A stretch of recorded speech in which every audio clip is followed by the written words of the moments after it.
o'clock. I'll call the Monday, April 11th, 2022 meeting of the Oxford Planning Board to order. In addition to tonight's video recording on Oxford Cable Access pursuant to the Massachusetts Open Meeting Bylaw, any person may make a audio or video recording of this public meeting or may transmit the meeting through any medium. Those making the recording must inform the chair, which he has. Robert J. King has just told me he is going to be recording this meeting. So all attendees are therefore advised that such recordings and transmissions are being made, whether perceived or unperceived, by those present and deemed acknowledged and permissible. Okay, first on the agenda, plans not requiring subdivision approval. We have none. I'll skip down to the agenda. Under action items, we have minutes, but Mary didn't finish the minutes, so we're going to scratch that from the agenda. Wow, threw you right under the bus. Well, it's on the agenda. It's on the agenda. I'm sorry, I went looking for them. No, that's okay. They're not done, they're not done. I mean, there's a lot of stuff that goes on around here. Okay.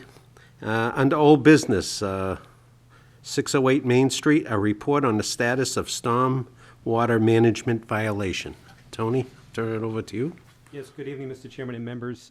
Did receive a communication from Director Duval following up on the board's request with respect to the stormwater plan for 608 Main Street stormwater violation. And Director Duval will be following up with Town Council and myself to discuss next steps with respect to enforcement, because it is ultimately an enforcement issue. So that's all that I have at this time. Hopefully in the coming weeks, I'll have another update. Should we put it on as an agenda item? Maybe not next meeting, but the following meeting, just because. I'll have it as a rolling agenda, so we get some sort of resolution. I mean, Tony's thinking we may have to go through town council or whatever or he's thinking of how we can put some pressure on the owners. There's two owners now versus when the place was built. And they're not taking this, right now they're not taking it as a serious issue. So, got to do what we got to do. Okay. Under old business, 56 Howard Street, stormwater management as-built plan, recommendation for temporary occupancy. We did have a memo from Jared Duvall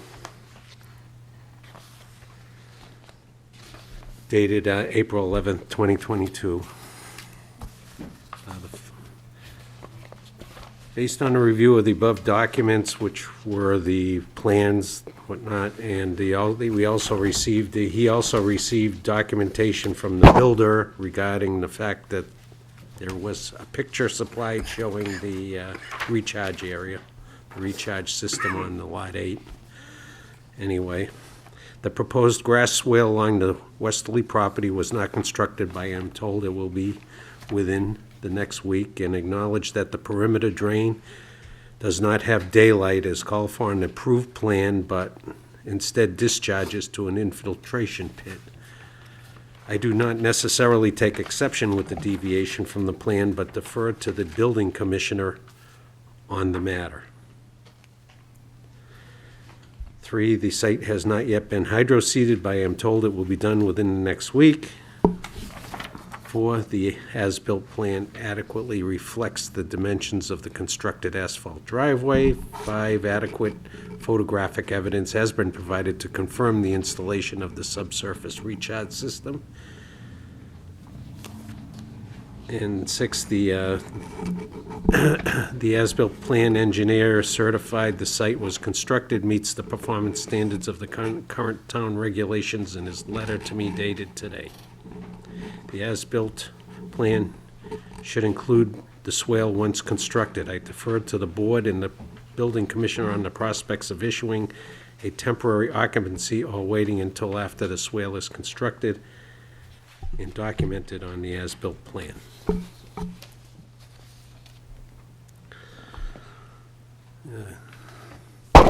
Come on up.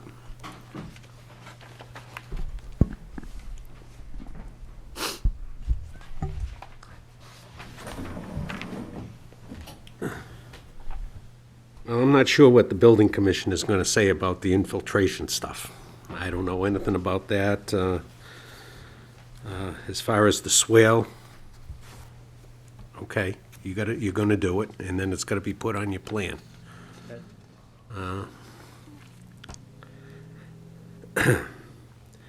Based on that, everything else is done on the site.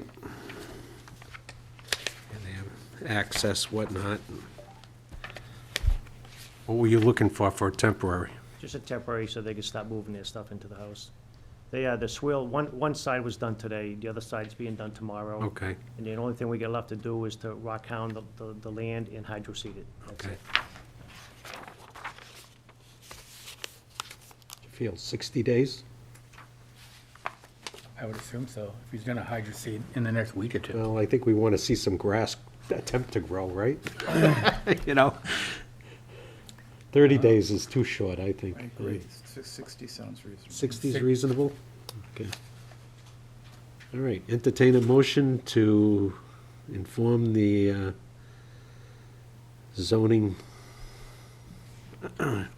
officer to issue a temporary occupancy permit based upon the fact that all other work is complete and the remaining work of the swales and landscaping and the as-built plan need to be adjusted prior to the issue of a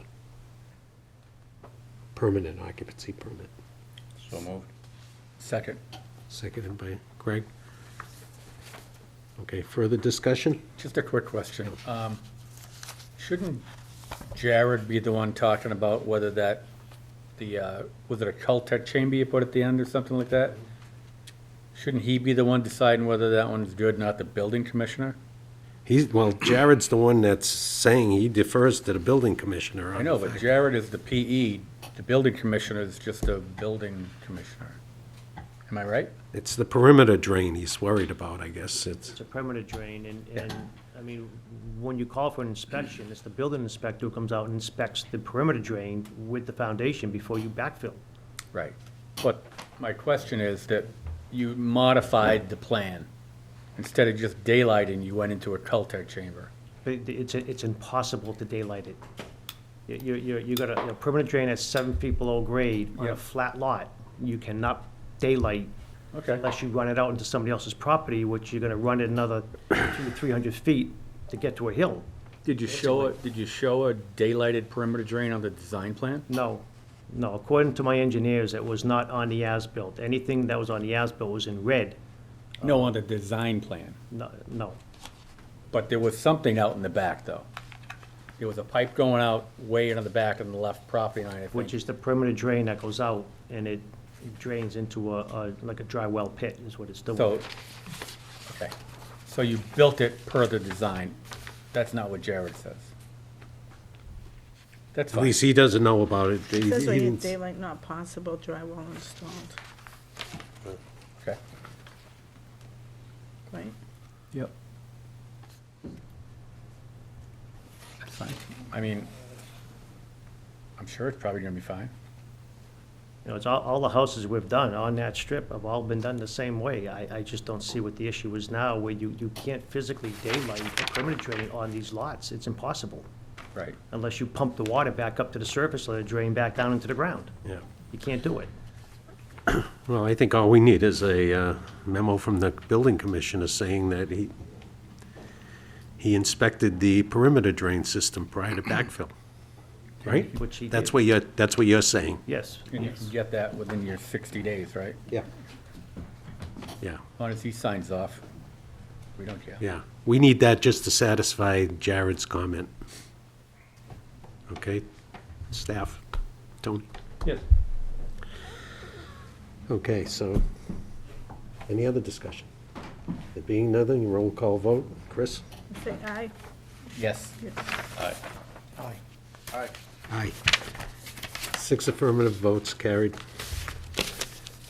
All right, thank you. Thank you.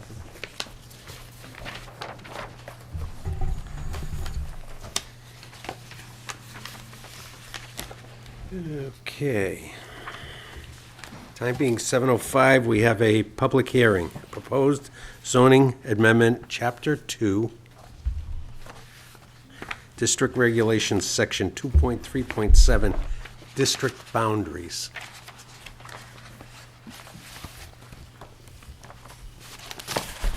I'll first read the public hearing notice. Pursuant to Mass General Law, Chapter 40A, Section 5, the Oxford Planning Board will hold a public hearing on Monday, April 11th, 2022, at 7:05 PM in the Town Hall, 325 Main Street, Oxford, Mass., to consider an article on the warrant for the annual town meeting to be held on May 4th, 2022, to see if the town will vote to amend Section 2.3.7, District Boundary Division of Article 2, District Boundaries, the Town of Oxford zoning bylaw, by deleting said section in its entirety and replacing it with the language to allow that the smaller district of the lot to apply to any of the lot divided by district boundaries with a special permit from the planning board. A full copy of the proposed bylaw language can be viewed in the Oxford Town Hall in the office of the town clerk or the land management department. Anyone desiring to be heard from this matter should be here. And I'll ask Tony to go ahead to the public and explain the article. Sure. Good evening, Mr. Chairman, members of the board.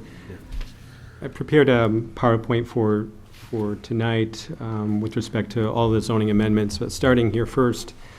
So it's to revise Chapter 2, District Regulations, Section 2.3.7. Current language reads as follows: so where a district boundary divides any lot of record existing at the time such boundary is adopted, the regulations of the district, which comprises the largest portion of the lot, shall govern the entire lot, unless the planning board by special permit permits the regulations of the other district, which comprises a portion of the lot, to apply. This is the existing language, and as noted there, it does require a special permit. Key here is lot of record and of the other district. And I'll explain, I have some illustrations to show both existing and what we're proposing. The proposed language essentially would strike out lot of record and replace with the word lot. And it would read as, where district boundaries divide any lot, the regulations of the district which comprises the largest portion of the lot shall govern the entire lot, unless the planning board, once again by special permit, permits the regulations of any smaller district of the lot. So current situation, and I'll use this example throughout. You have a split zone lot, single lot, primarily residential zoning district, and the lower portion zoned commercial zoning district. The zoning boundary in this case was adopted in 1980. That is the commercial zoning district. This is only an example. A lot of record was created in 1979. So again, as it currently stands, by special permit of the planning board, anyone that wishes to incorporate the smaller lot into the smaller district regulations into the lot may do so by special permit of the planning board. But once again, this is provided that the lot of record hasn't changed. And it stands at lot of record in this example 79, and as I mentioned, zoning boundary adopted in 1980. Fast forward a little bit, you have a change in the lot of record in this example. So a new lot created, let's say 1981. This is just after the zoning boundary was adopted in 1980. Oops. Under the current situation, it would not be allowed because the lot of record was changed after the zoning boundary adoption in 1980. Striking out lot of record and replace it with the word lot. In essence, original lot and new lot. Once again, by special permit, under the proposed language, it would be allowed. Cleans up some of the sometimes ambiguity when it comes to lots of record, and as the years, decades go by, tremendous amount of research work, and sometimes inconclusive, as to what meets and bounds were at a given time. And there is a very good number of parcels throughout town that are split zoned, and as, take for example, a family lot you wish to subdivide to maybe to another family member, and you run into a situation where today that special permit would not apply because the lot of record has been altered, right? Also interestingly too, and this relates to the second half, the current bylaw really is limited to a situation where you have a split lot, but what happens if you have more than two zoning districts within a lot? So what you see in red, the current language, again, regulations of the other district, which comprises a portion of lot apply. Simply cleaning that up to allow for regulations of any smaller district of the lot to apply. And again, it's all by special permit. And so therefore allows some more flexibility in the definition. Here's some examples too, and we have it throughout our community, but in no particular preference or so, but just for illustration purposes, you'll see on Stafford Street, for example, scenario here where this light gray presents the district boundary. We have R2, GB, other areas of town. Another example of a split lot. This is off of Leicester and I believe the Industrial Park.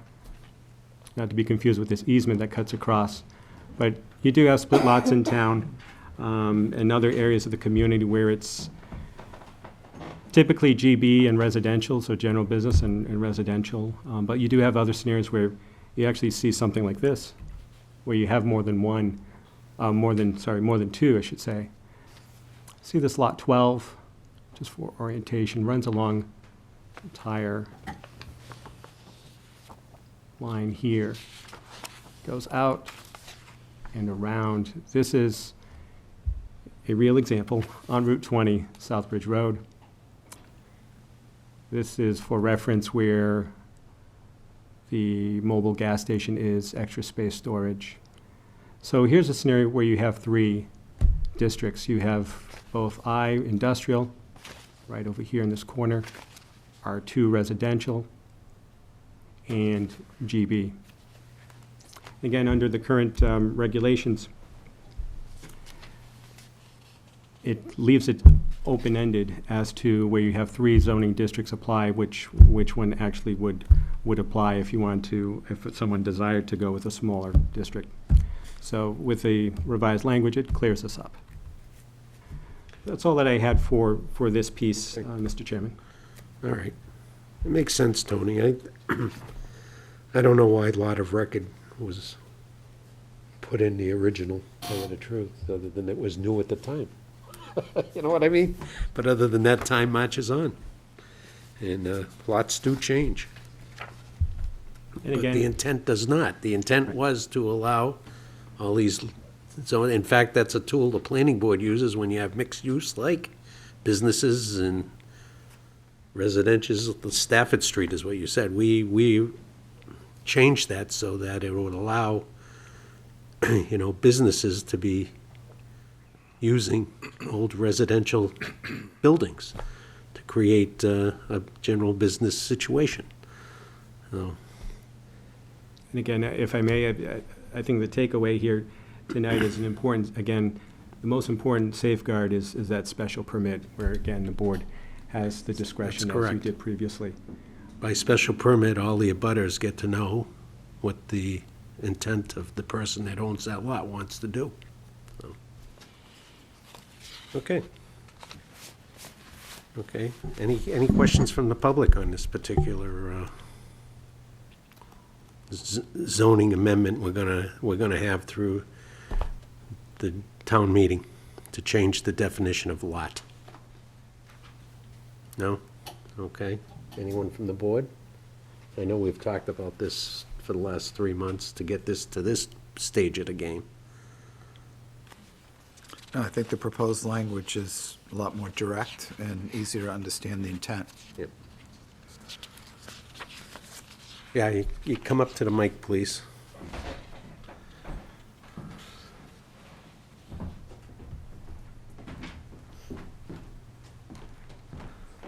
State your name and address for the record, please.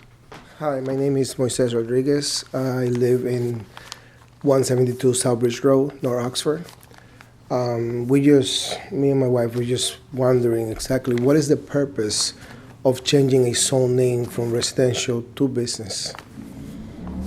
Well, you know, Route 20 tends to have a lot of businesses on Route 20. And I don't know where your house is in specific. Is there a business next to you? If there isn't, there's one a few hundred feet down the road or something like that. Yes, there is. It's it's the way things go when businesses, I'm not saying you shouldn't live there, but it's a busy road, and it's ideal for small businesses, the general businesses, that's all. But Is that going to affect us in the it's long not going run to in any affect way? you at No? all. No, you're grandfathered in there as a residence, basically. Thank you. We created the sliver just so if you want to sell it to somebody and they want to put in a doctor's office, some sort of small office, some sort of professional business, tax person that wants to do that, and they want to buy your house and make a business out of that, they have an opportunity to do that by coming in front of the planning board with a special permit to allow the general business portion to take over that entire lot. Okay. But as far as those residential homes, no matter where we change zoning boundaries, the original use of the property stays forever. It's called grandfathered. Appreciate it. Thank you. Thank you, thank you.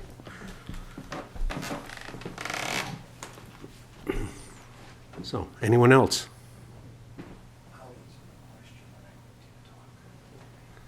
No one?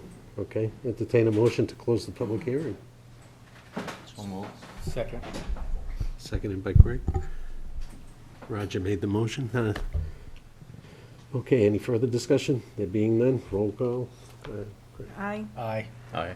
Aye. Aye, carried unanimously. Do you want to make a recommendation for town meeting now? So we got less to do next week? You could, but. Yeah, it's not would you on the rather wait? agenda. I'd Yeah. rather wait. Okay, you'd rather wait, Mary? Okay. All right. We'll fit some time in next week. Okay. All right. Next.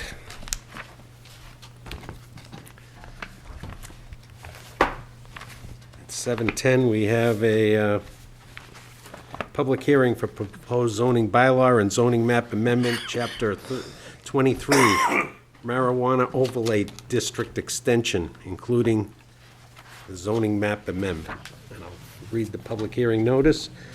Pursuant to Mass General Law, Chapter 48, Section 5, the Oxford Planning Board will hold a public hearing on Monday, April 11th, 2022, at 7:10 PM in the Oxford Town Hall to consider an article on the warrant for the annual town meeting to be held on May 4th, 2022, that would amend the Oxford zoning bylaw, Chapter 23, marijuana overlay district, parentheses, MOD, Section 1.0, establishment by replacing Section 1.0 in its entirety for the purpose of extending the defined area of said MOD district by an additional 50 feet for a total of 550 feet along the southerly line of the Route 20 layout, Southbridge Road, and to add additional parcels along Route 20 as shown on the draft map entitled Marijuana Overlay District, Route 20 extension dated March 8th, 2022, and to amend the zoning map accordingly to delineate the proposed extension. Copy of the proposed zoning bylaw amendment and zoning map amendment may be reviewed in the Oxford Town Hall of the town clerk or the land management department. Anyone wishing to be heard of this matter should be here, so.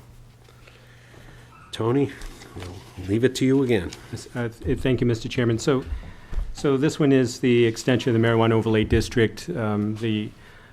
For background, last year, this board gave a favorable recommendation to the extension.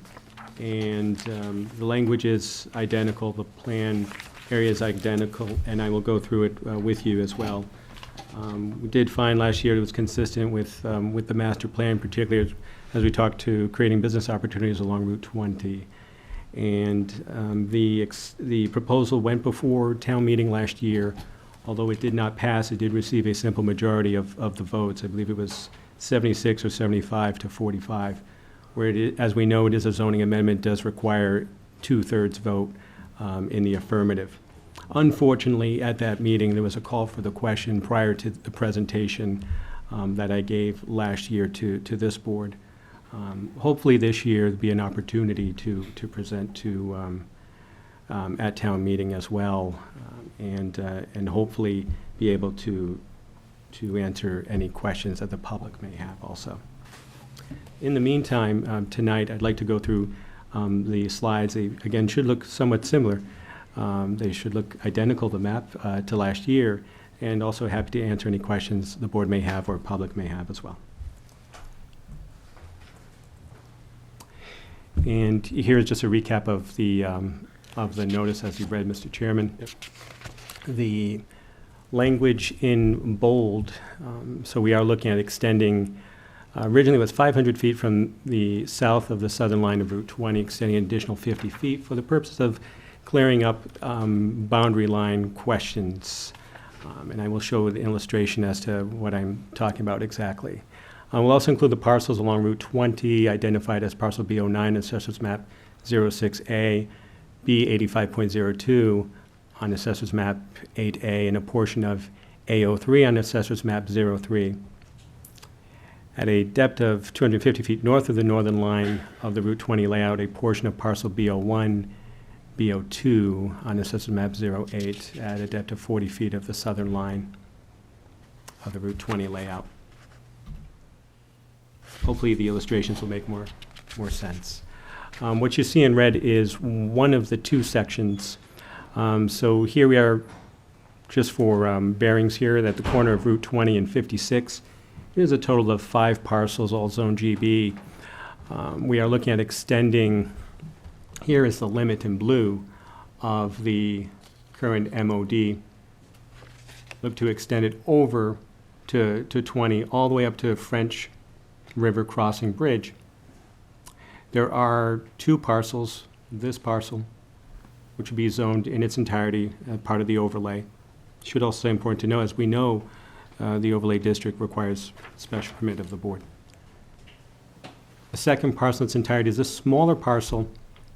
It's actually a town-owned piece.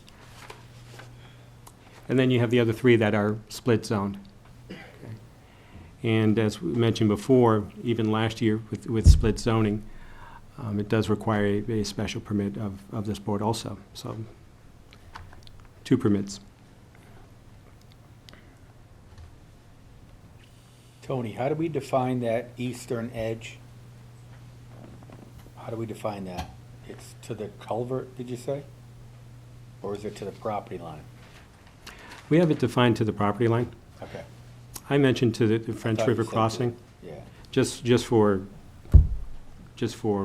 public reference tonight, but it is, as shown here, it goes right up to the property line. Okay.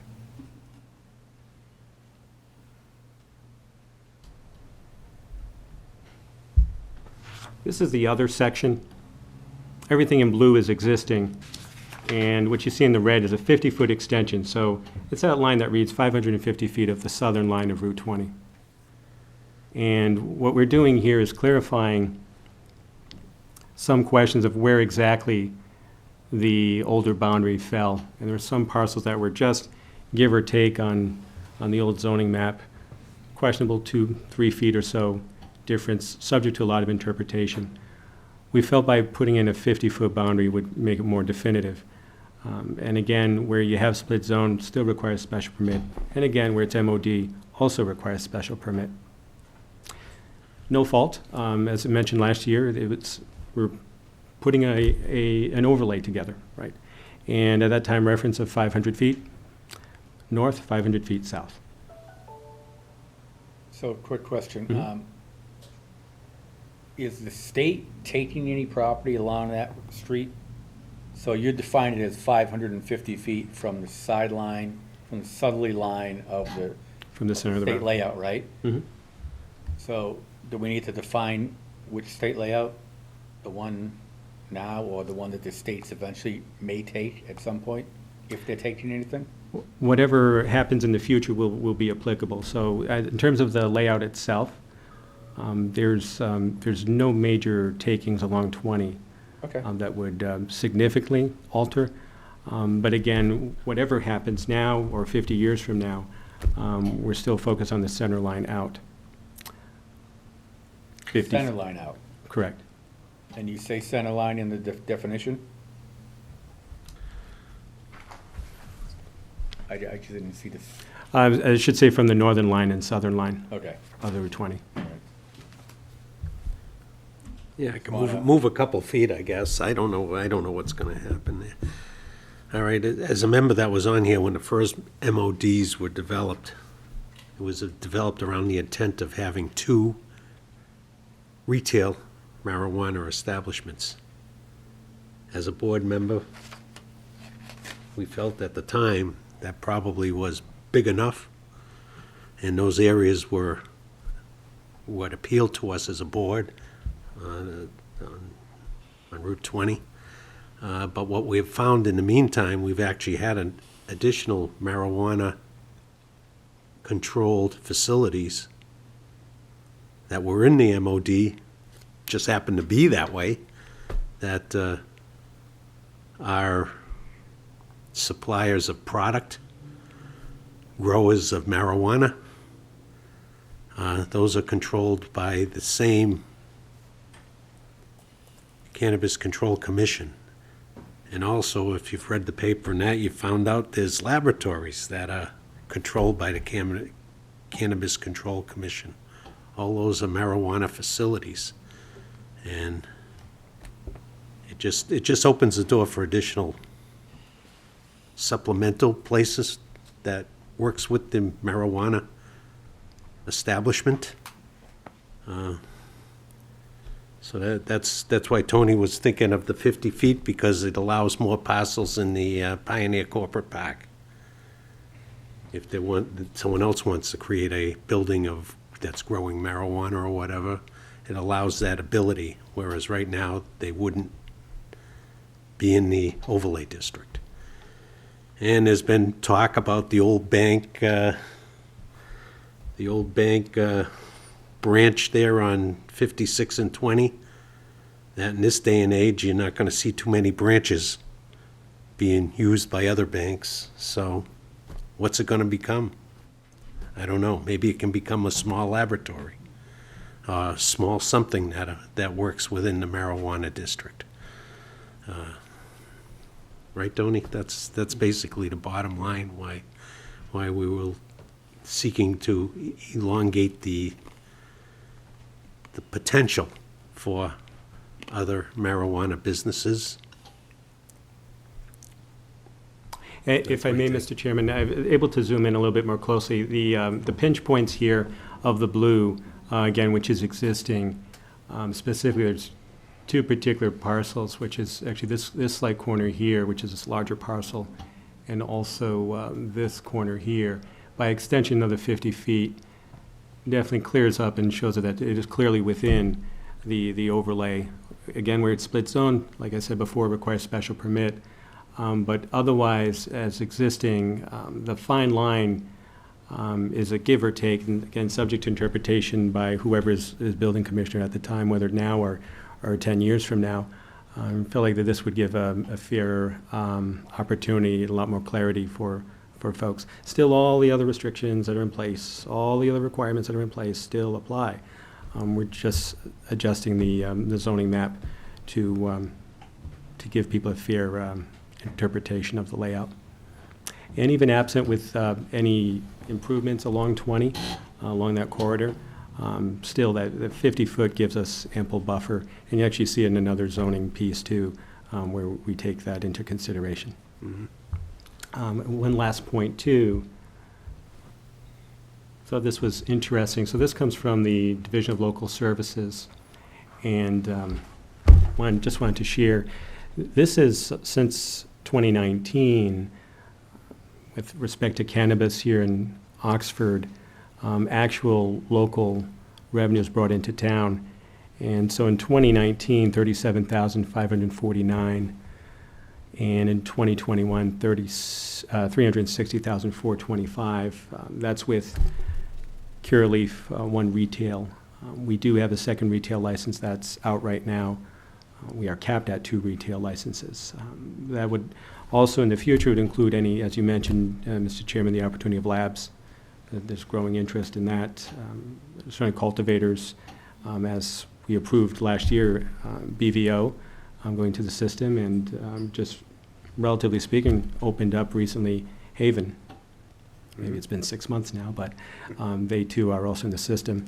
And the cannabis impact fee, this is the 3% of sales or even from retail or wholesale, depending how we have the agreement structured. But that's direct money that the town, $360,000 that the town received last year. And certainly it's on an upward trend, and while that trend may change, do have faith that with an additional retail and perhaps any other opportunities that lie ahead in the future, that we'll continue to see some positive numbers. Okay, any other questions by the board at this point? How about the public? Anyone interested in speaking to this particular zoning bylaw? Questions or speaking? You gotta go to Mike. Any questions or whatever? Yeah. Well, I didn't have any questions on that. I want to speak on the other matter. I didn't have any questions for him. All right, Richard Baca, 24 Burbank Street, Oxford, Massachusetts. I know this is my first time speaking in front of the planning board. So let me just tell you a brief history about myself and why I'm speaking here, okay? I lived in Oxford for 45 years, since 1977. For the last almost 15 years, I've been doing community service work in the town of Oxford. I removed 4,000 illegally dumped tires from the town of Oxford, right, and tons of other junk, right? I took Greenbrier Park and Hodges Village Dam from basically a dumping area to a beautiful park with there's over 100 trails of some of the best mountain biking and walking trails. You know, this is a great tourist attraction that's not being utilized by the town of Oxford. At one time, Greenbrier Park was a mecca of activities that was done down there. Carnivals, the largest van show, right? Steppenwolf played there. Now it's become an overgrown mess since the DPW department has taken over, right? And I've got this complaint in front of the Army Corps of Engineers. So there's a lot of opportunity for tourism with the Greenbrier Hodges Village Dam area, okay? Now, as far as the marijuana goes, right, unfortunately, the town of Oxford has always been known, right, as a druggy town, okay? I have done my entire teenage years doing drugs. You know, my stepbrother died 2 years ago doing drugs. You know what I'm saying? Not taking care of himself, overeating, drinking, doing drugs. You know what I'm saying? A lot of people that started smoking marijuana led to other drugs, right? My brother was flatlined on the operating table, right? On, you know what I mean, overdosing on cocaine. They brought him back to life, right? He continued to do drugs, right? So I spoke about regulation of marijuana, right? And I urged the town to regulate marijuana. You know, I spoke against it. During that meeting, that town meeting, a lot of people felt betrayed by the marijuana companies because they came in saying, this is medicine. We're going to help people. And people, okay, so saying, okay, it's medicine. We don't want to deny people medicine. We want to help people. And then it quickly turned into recreational. Now, I go by 3 of these places every single day, right? The Curaleaf place in Oxford happens to be the most busiest. I see a steady flow of customers there. The one in Charlton on Route 20, almost dead as a doornail. I see very few customers going in there. Same thing with the other one on 169 in Southbridge. My girlfriend lives in Southbridge. I go on these roads a lot. Dead as a doornail, okay? They have large growing facility, Millbrook Distributors. I used to work for a time at Millbrook Distributors. That entire place is now a marijuana place. We got, Cultaleaf has bought a building next to Price Chop. It's $42 million for the building. Probably $1 billion for marijuana in the thing, okay? They're fighting in a court in Charlton for another big growing facility. All right, now they want to bring more growing facilities here, okay? It started off as two places, now it's expanding, right? Now I'm seeing the traffic come in here, right, in these other two places. And if you haven't noticed, right by Cumberland Farms on Route 20, there's a massive billboard, right, telling people to come to Southbridge, to this other one, I think it's on Mill Street or something, practically begging people to come to our marijuana place, right, which tells me, you know, based on what I see these other places, other than Curaleaf and Oxford, these places are hurting for customers. You know what I'm saying? They have a website called weedmaps.com, which has all the prices, $450 an ounce. You know what I mean? Very high prices, right? What I think is going to happen, as more of these places keep opening up, right, the price is going to start going down. When the price starts going down, now people are able to buy large quantities of marijuana. You know what I'm saying? And that's where you're going to run into your problem, right? So I'm thinking to myself, like, where's all this marijuana going? You know what I mean? You get two massive warehouses. I watched a documentary up in California. They're saying in California, you're killing us with taxes. You're killing us with regulation, right? We got to knock all that down, right? Then the marijuana growers, right, these, you know, brick and mortar stores, admit to them, right, that 40% of their product is actually hitting the streets, okay? So they're violating the law, which they said they would track it from seed to end user, all right? So they come into Oxford with a lie of helping people, right? And then it's quickly discovered that it is a lie. Now they're asking people who have already voted on this. People voted it and they voted it down. They said, okay, you got one place, okay. You know what I'm saying? You fooled us once with medicine, you're not going to fool us again. You know what I'm saying? I was over there when I was talking to Chief Sad about this, because he noticed it too. Price Chop I was on the highway, 395, coming down, entire highway stinks of marijuana. Get off the highway, right? Come off the air ramp next to Price Chop I'm hit with waves of marijuana, right? I talked to Chief Sad about it during a meeting about doing things to improve Oxford. And he noticed it too, right? I call up the administrator, right, up in Webster, right? And he goes, and he said, yeah, I know there's a problem there. You know what I'm saying? They're going to install new filters and stuff like that. I go, how is it inside the building, right? He goes, I've been inside the building, and it's absolutely horrific. So the working conditions of these people inside the building is absolutely horrific. Just recently, a couple of days ago, I was going up Cutworth Ave in Oxford, right, going to the Route 16 auto wrecking to buy a part, right?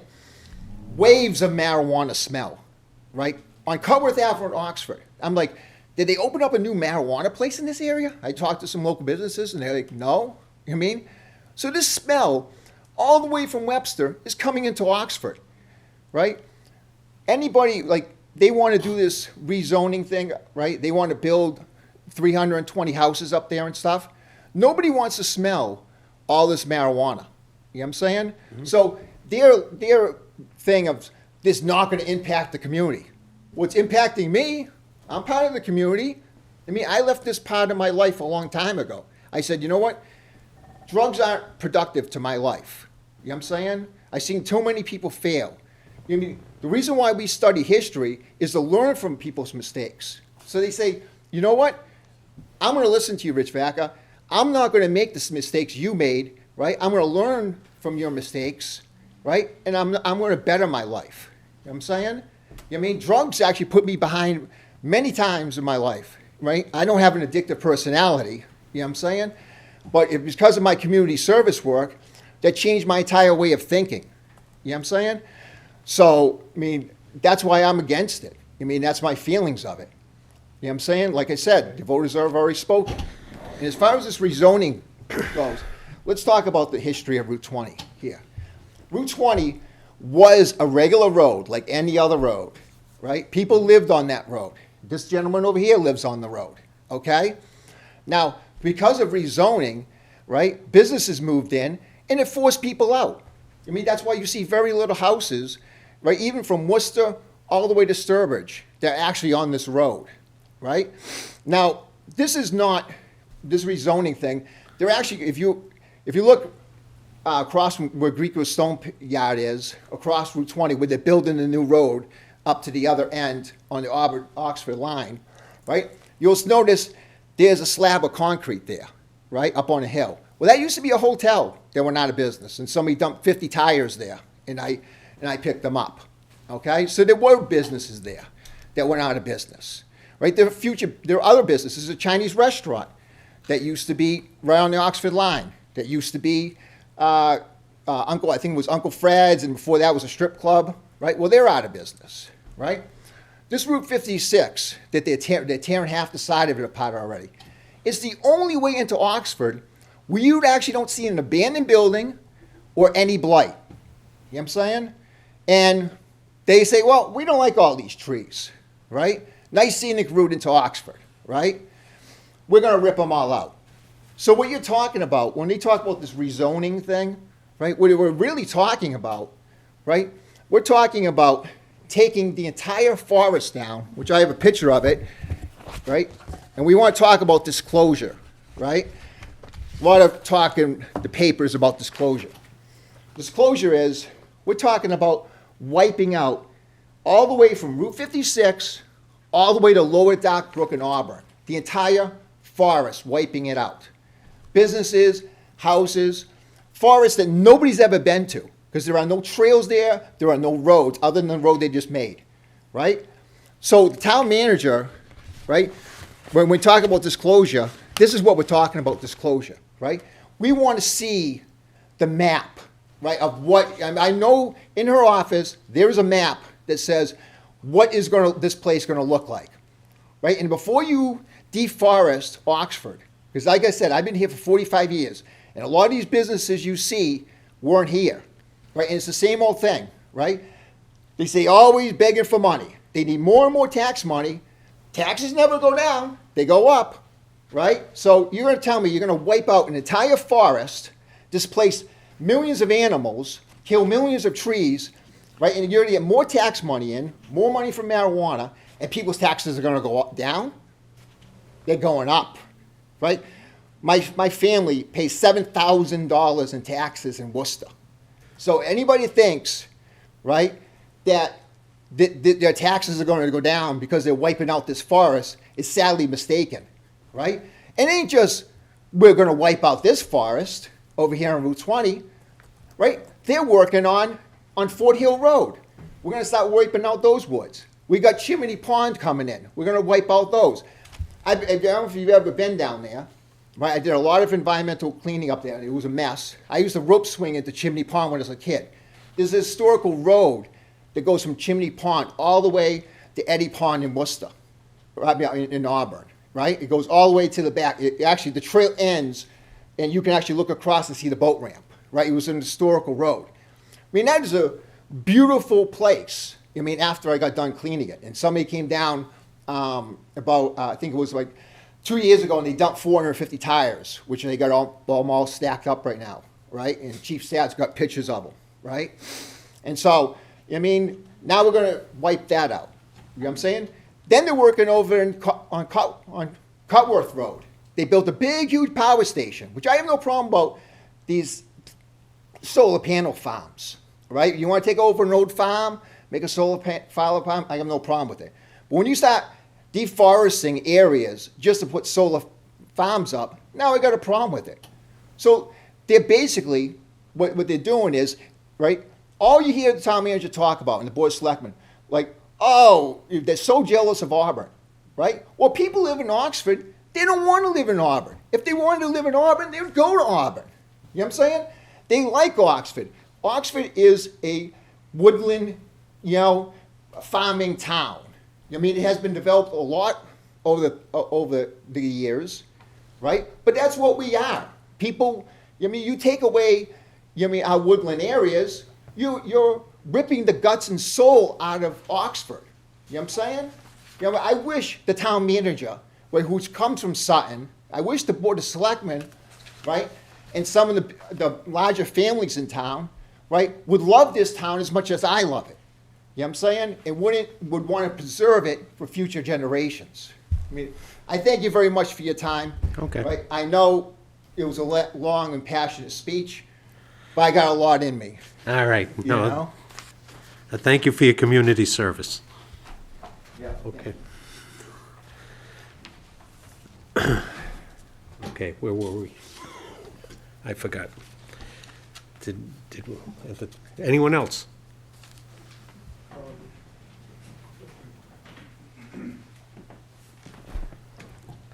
I'd like to start by thanking the town hall for installing the PA system. It's very nice.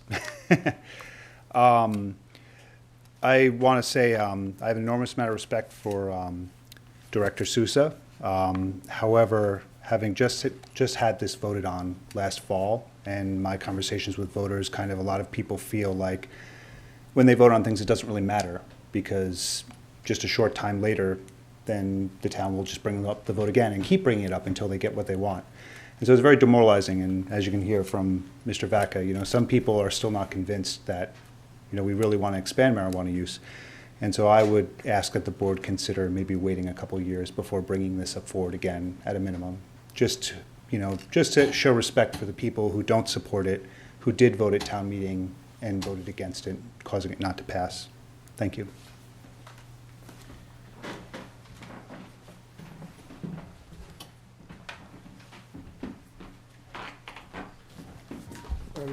This is my first time being here, and I love the town. We've been here for close to 10 years. We moved from Worcester here. The town is beautiful. And I mean, we come from a Christian family, and we respect all of you. We respect the town. We love the environment. We like how the town of Oxford is. We genuinely fall in love with this town because of the low crime rate that it has, and the things that, like murder, that was in the record low in this town for such a long time, until we had one of our officers die here. And all we're saying is that recently, where I live between Route 20 and Turner Road. It used to be a place where it used to be cleaned up and maintenance all the time. Like 3 years ago, it happened that trucks were getting stuck between Turner Road and Route 20 because the front part of the truck usually got stuck in the hill. So what they did to remedy the situation was they closed Turner Road, and they put these yellow barrels there. The only problem with that now is that that street hardly gets like clean. We got grass growing out of the street itself. And it was a little bit disappointing. We did try to call people and contact them about the situation, because the next business, which is the Oxford car dealership, they made a small road there, like an entrance on the side, and they put like gravel, and all the gravel is now also going to the street and right onto my driveway, which is a little bit annoying. And again, thank you for your time, and we don't support the marijuana, but like I say, I mean, I'm not sure exactly how much frustration people have with that yet, or I haven't dealt with any of it yet, you know, and we just want to be able to live in this town for a much longer time and keep loving it the way we do. Thank you for your time. Okay. Keep going to town meetings, because there's been a lot of discussion the last few town meetings about street maintenance. And unfortunately, they never come up with the townspeople don't want to invest in the streets. That's part of the issue too. Okay?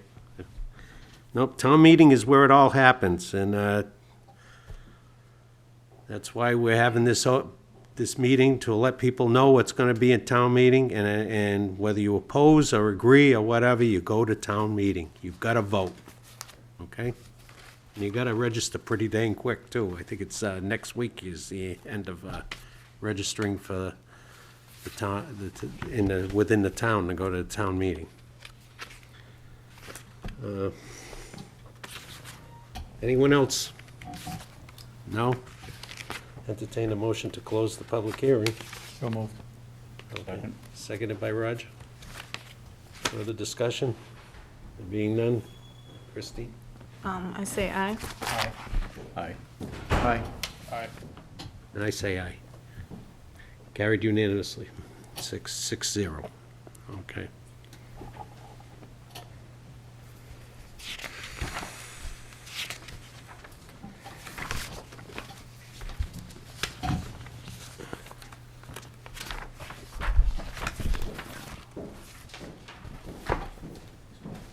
Okay, at 7:15, we have a public hearing, proposed zoning bylaw, new chapter, large-scale battery energy storage systems, including amendment to Table 3, uses in industrial zoning district. I'll read the public hearing notice. Pursuant to Mass General Law, Chapter 40A, Section 5, the Oxford Planning Board will hold a public hearing on Monday, April 11th, 2022, at 7:15 PM in the Oxford Town Hall to consider an article on the warrant for the annual town meeting to be held on May 4th, 2022, that would amend the Oxford zoning bylaw by adding a new chapter titled Large-Scale Battery Energy Storage Systems. The purpose of this chapter is to regulate the development of large-scale battery energy storage systems by providing standards for the placement, design, construction, operation, monitoring, modification, and removal of such systems. The new chapter will also address public safety, impacts on natural and historic resources, and require adequate financial assistance for the decommissioning of such systems. In addition, the article seeks to amend Chapter 6 of the Oxford zoning bylaw, industrial use table, to add the following new use: large-scale battery energy storage systems. The use would be allowed by special permit with site plan review. A copy of the proposed zoning bylaw amendment may be reviewed in the Oxford Town Hall or in the Land Management Department. Anyone wishing to be here should be here. Okay?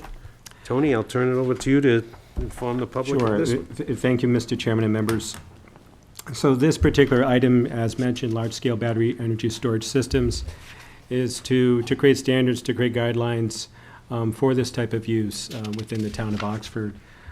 Currently, proposals for large-scale, which I'll define what it is, and I'll go through the requirements that we're looking at.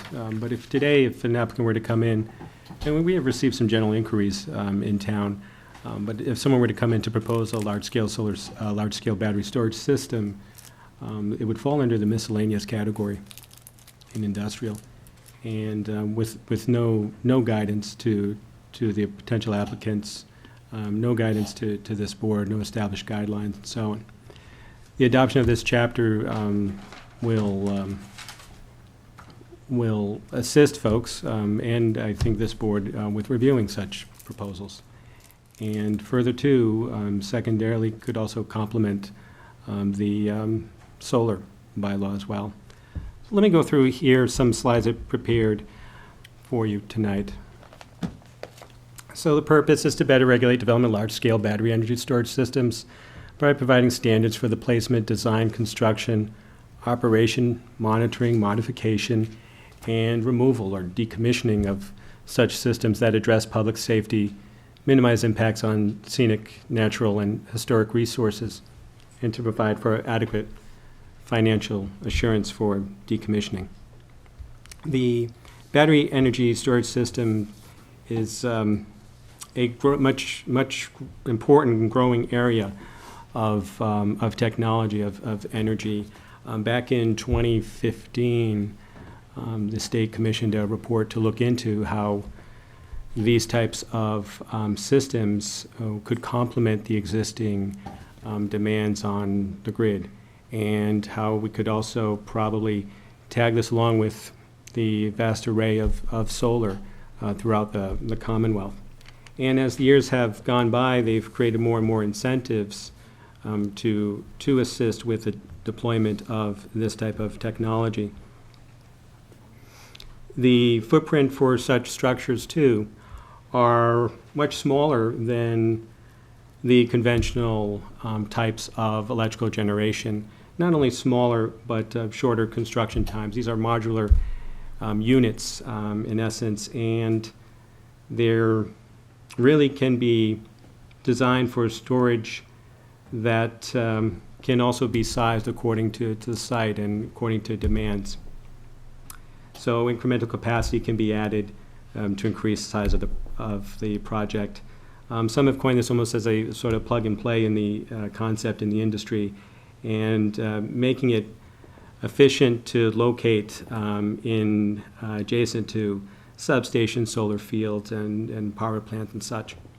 Here in town, we would be looking to allow this through site plan review special permit in the industrial districts only.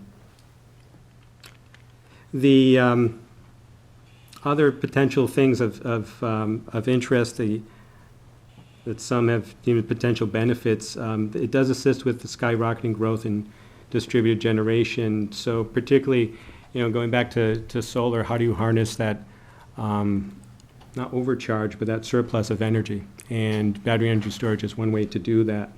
And it does provide some redundancy into the electrical system, not only within town, within region, within the state as well. So 4 things here. We do set the definition for large-scale battery energy storage systems of 5 megawatts. I have a chart after that breaks down exactly what that looks like in terms of service and how that fits in comparison to others. We designate the industrial districts for this type of use by special permit with site plan review through the planning board. And we do require that there be site plan specs sheets, including fire safety, noise study, emergency contact info, lighting plan, decommissioning plan, and a vegetation plan. And we also do require financial surety to the planning board for removal and to be reviewed periodically, every 10 years or when there's a change of owner or operator.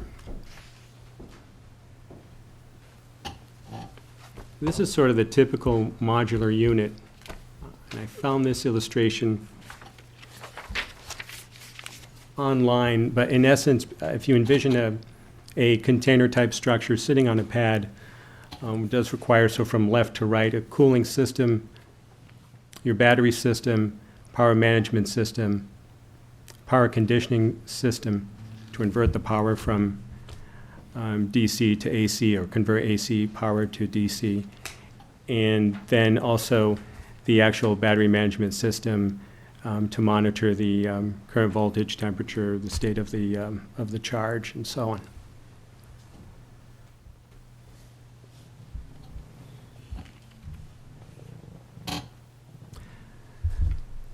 So battery energy storage system facilities come in a wide range of sizes, serve a wide range of purposes, and they're typically measured in megawatts or megawatt hours.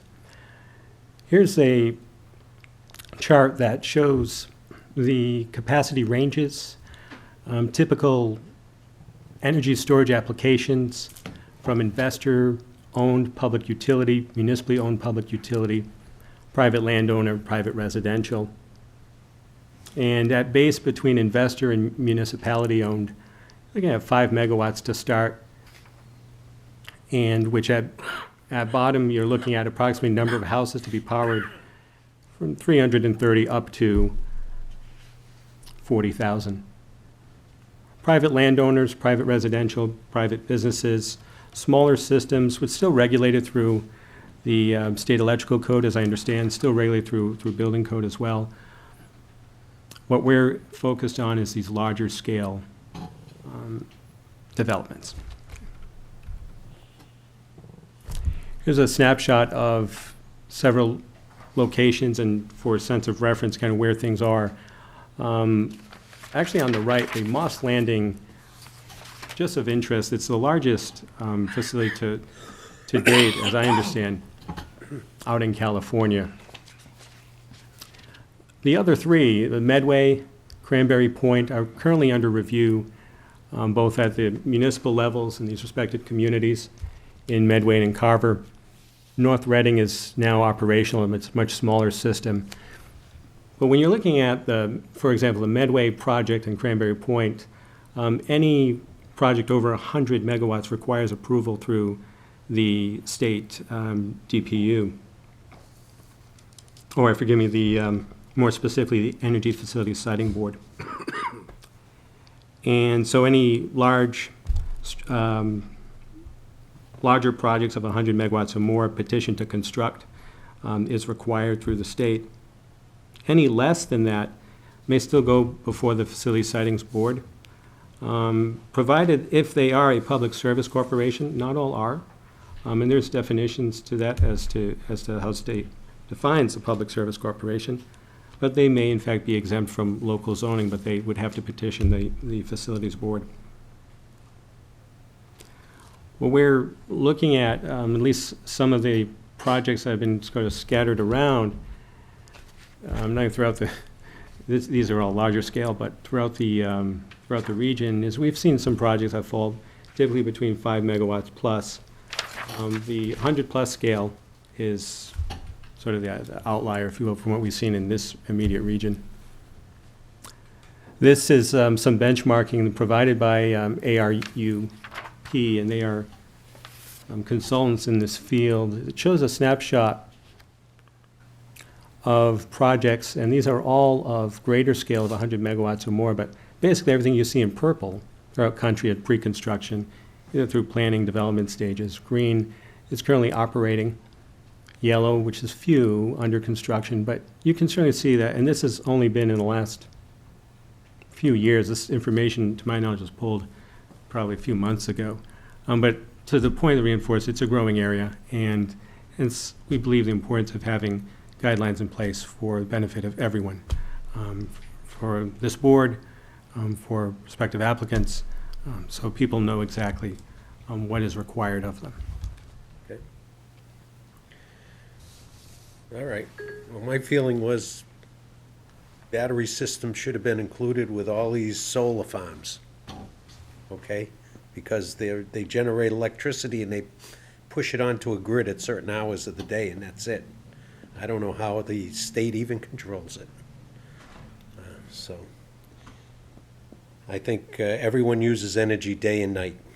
I don't think there's any question about that. You need it at night too. So if you're relying on solar, you gotta save it and use it at night, right?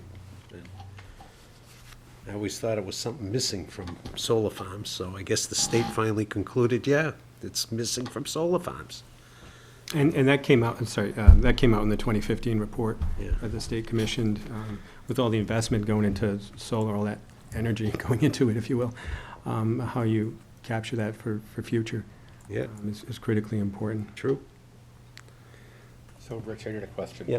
I don't know a lot about solar power, but, so explain to me, so we approve this, right? You can only build them in the industrial zone. Yes. I would say probably most of these solar farms in Oxford are not in industrial zones, am I right? Correct. So what would you do? If I owned a solar farm, I would go buy a piece of industrial, I mean, how does that work? You push your solar out, how does it get into your solar farm on the other side of town in an industrial zone? Or would the only people that would be building these would be like the power companies? For first part of the question, we did look at potentially having it community-wide like solar, but this is relatively new venture we're going into. So thought that keeping it limited to industrial will help sort of safeguard and give people an area to focus. Now, our solar is throughout town. Well, they have the ability to transmit their energy to the industrial area where the batteries are. Right, how does that work, is my question. Why would I? They I own won't, a because solar they- fa- they need an energy transmission agreement with the public utilities to transmit over a short distance, and that's not really a thing that companies do. Now, if you had a situation where National Grid owned a solar farm and owned a battery thing, and they own the lines, I mean, they can do whatever they want to do at that point. Right. I'm just wondering So, who's so, who's so gonna we've build them had, besides it. we've had folks just look to tap into a grid. And they'd run their lines connecting to a grid, whether it be in the industrial parks or whatnot. There was a proposal before my time. I was looking at a 2-megawatt structure. Maybe this was in 2018 or 2019, connected to solar. I don't know if it actually ever made its way before the board, no. Oh, it did. It did? was approved by the board, but they never built it. Okay. Yeah, Okay. that was on the Robbins property road. Yeah, that was the only one that ever came before us that actually had batteries built into the plan. Yeah. And I applauded them for that at the time. I think the difficulty you have with this versus solar is the solar's pretty static, and it just transmits power into the grid. Once you put these, collection and transmission facilities into place, they do generate, like a substation, electrical noise. You get a hum from them and things like that. If you've ever been near any of the substations, you know what that is. So allowing that in R2 without a lot more study and Yeah. feasibility on that, I think would be bad. Yeah, and that's why we do require the noise study as part of it, and that there's actually a 60 decibel from the property line is a requirement. I'm sorry, Craig, I'm not sure, did we answer your question? What was the second part? I'm just wondering Don't know how it works. who would do it? Who would, There's been a lot of interest from various investors and entities, so, even in Worcester County. Well, I think in our previous discussion I had brought up too, there's also the practice of private companies setting up battery stations. Believe it or not, this happens. Buying power at night when it's cheap, Yeah. storing it in a battery and selling it back to the same grid during the day for a slightly higher rate and making 10%. That's the capital way, capitalistic way. It happens, believe it or not. It's a so thing. that's my use. It would have to be somebody like that at this point. Or a utility carrier who owns the transmission Right, lines. right. In all cases, they could do it. And I would bet you'd probably see some of these solar companies work out transmission deals to move things from solar farms to grids or distribution facilities, but that's a state regulation. That's not really under our purview. And from the planner perspective, not having anything in. Oh, yeah, no question. Is an issue. Our show. Unfortunately, the further nuance of this technology is beyond my understanding. But thankfully, there's some good information out there we've been able to glean off of in other communities that are grappling with this. So giving this a home is helpful. Now, is it a horror show because we don't have a place in our zoning for it? So it's kind of like the marijuana, when we didn't have that, they could go anywhere they wanted? Is that the horror It's- show? Kind of. It was at the time, Kinda. yeah. Wouldn't be any regulation. So they could put it in an R2 zone if they wanted, or in a residential area? I would be forceful to try to keep in the industrial unless they could prove some type of exemption. No, but what I'm saying is that we're kind of like, seems like we're moving it like DEF-CON, whatever, I can't remember which one is the worst one,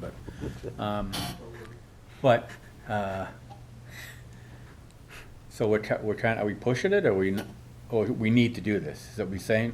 Before somebody comes in and builds it wherever they Well, want? I think there was someone in here, right? I missed that technical review meeting. Yeah, there was an applicant that came in. There was someone coming. Thankfully, they were looking at industrial district. But the biggest thing is let's catch all of miscellaneous. Way too much here to just simply have it fall into miscellaneous. Now, to give it a home too, and home districts to look at, Yep. I wouldn't be as liberal to allow it absolutely everywhere in town. Solar, I wasn't here at the time, so I wasn't privy to the discussion on it, but these do generate a good amount of noise. Certainly can be mitigated, but it's important to have those safeguards in place, and decommissioning too. I really like that provision. Very important. Very, very Really important. like that provision. But you have regulations all set up for the noise mitigation and all that sort of thing? Yes, we require a noise study that again, measurements of the decibels, which 60 decibels, it's very tolerable, you know, at the border of at the lot line. And we also allow for peer review. It's made mention, or should make mention, that a lot of the mechanics of it is modeled through solar, and the good work that was done with solar in terms of the requirements of plan. Yep. But your traditional stamp site plan by professional engineer, noise study must be done by a professional acoustics expert. Gotcha. I'm all set. Okay. Anyone from the public want to talk about this particular warrant article? No? Okay, entertain a motion to close the public. So moved. Second. Second by Roger. Further discussion? There being none, we'll do a roll call. Go ahead, Christine. I say aye. Aye. Aye. Aye. Aye. Aye. Carried unanimously, 6 members voting. Okay, one more. On the warrant articles, anyway. Okay, at 7:20, we have a public hearing, proposed zoning map amendment, Southbridge Road between the French River, Turner Road, R3 residential to general business.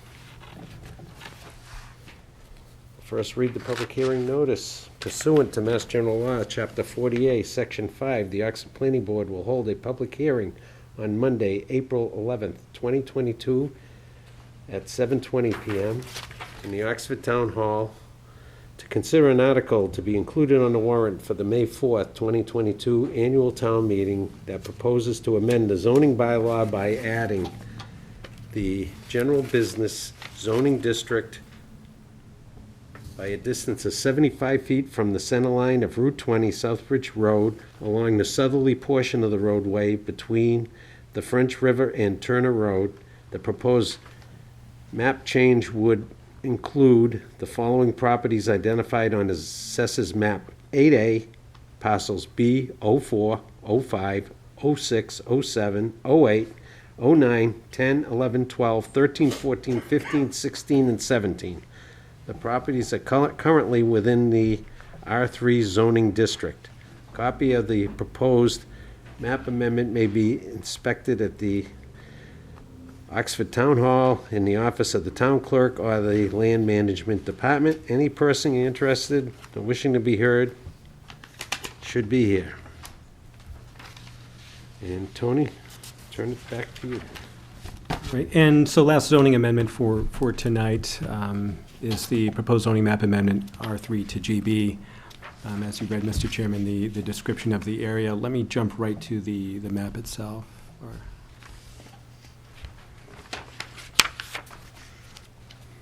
And we'll go back to that slide too, but it's getting right to the map itself. What we're looking at, and this is, in this particular definition, from the center line, extending the general business. So this side of Route 20. So here's French River Crossing Bridge, French River, Turner Road. This red hash is extending at 75 feet. That allows for, takes into consideration any piece of realignment of the center line of Route 20 project itself. This is creating a split zone to allow for a GB along this corridor of the R3, of the residential zoning district, which would be consistent both to the right, to the left, and directly above the general business.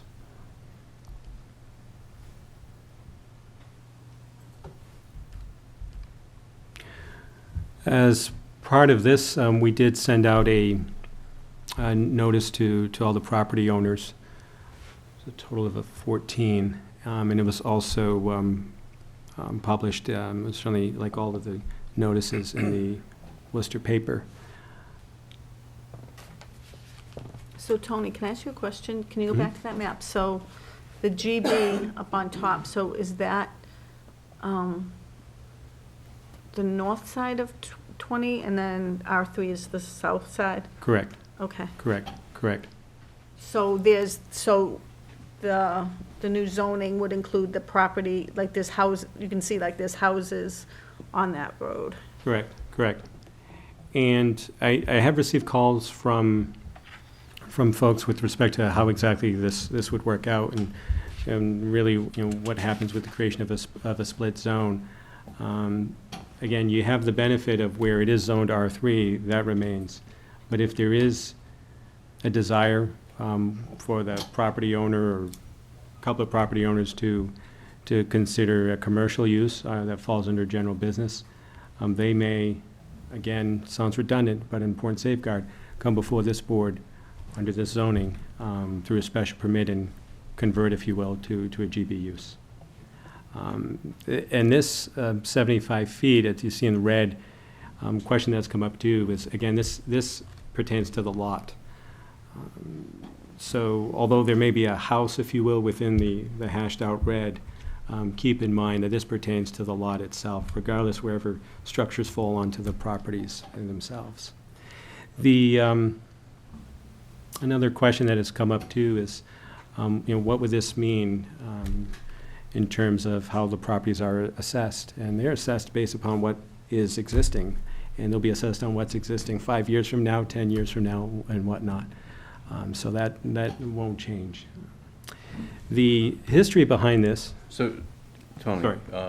So on a lot that's split between zones, there's not a portion of that that is, taxed at a GB rate versus an R3 rate. It's taxed on what's there. So if It'll it's be R3. residential, Yep.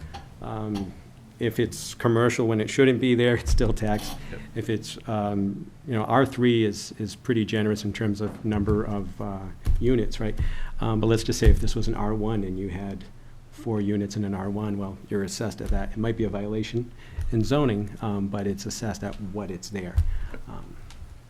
And that's nothing new. That's standard. Yeah, I just wanted to clarify that. Sure. Thanks.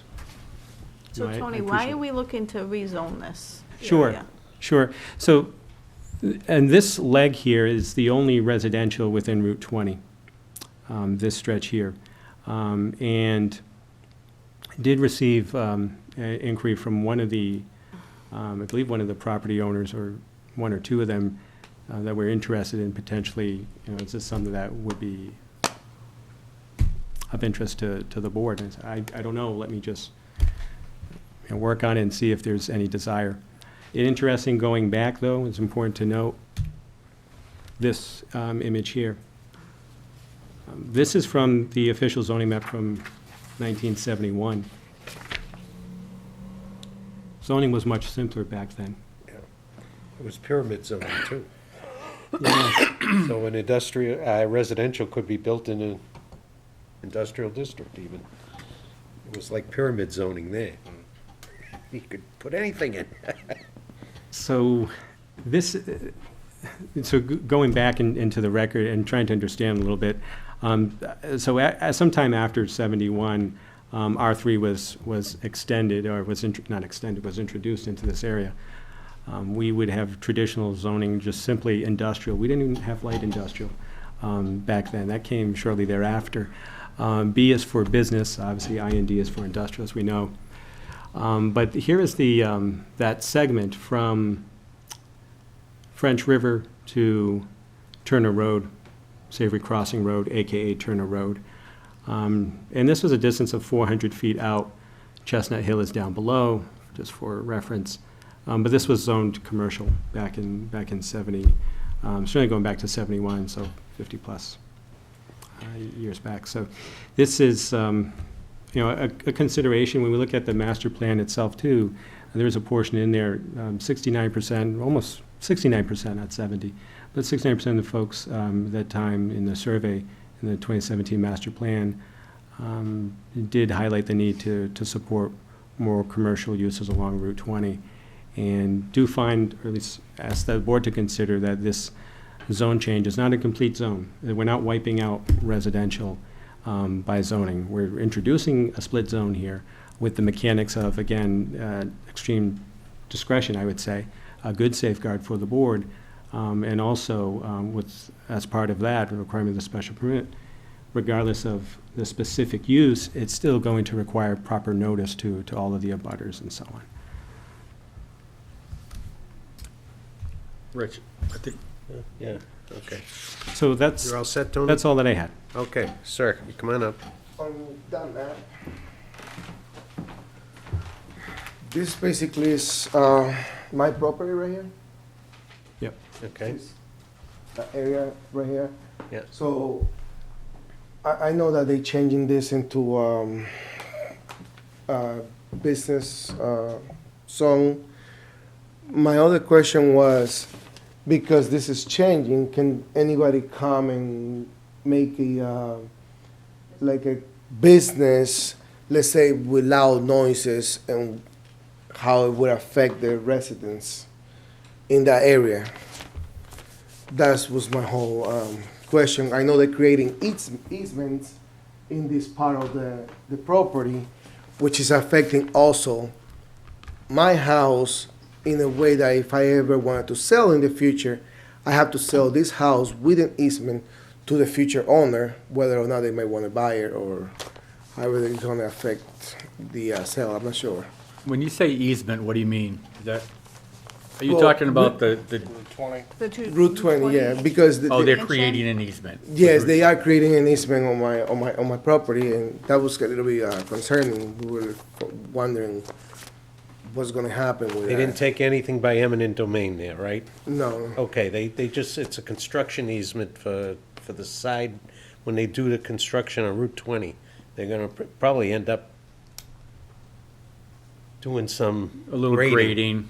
Grading. So it's a Okay. They'll redo your yard or whatever, and, They have two Blend it kind of in. easement. One will be a temporary one, and one will be a permanent one right.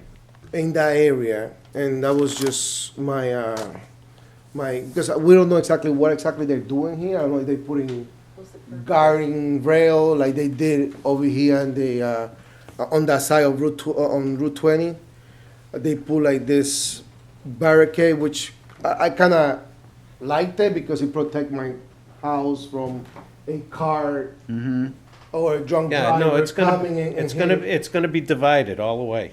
Because, I mean, over be a here, divided it's a highway. parking lot where the car dealership is, and I saw one time a drunk driver just come and hit a police cruiser right here. Yeah. And it was a little bit concerning not having anything that protects, especially on this curve. But that was all my question with the temporary and permanent easement. If Yeah, it was it- something that's going to be like Tony, Temporary is- what are the businesses that are permitted in general business? It's a broad allowance.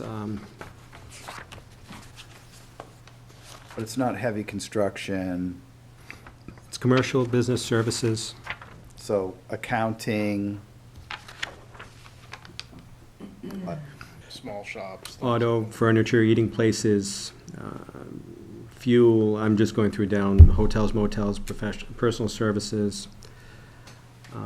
It does allow for a wholesale trade, lumber dealers, automotive, miscellaneous, repair, health services, medical, legal services,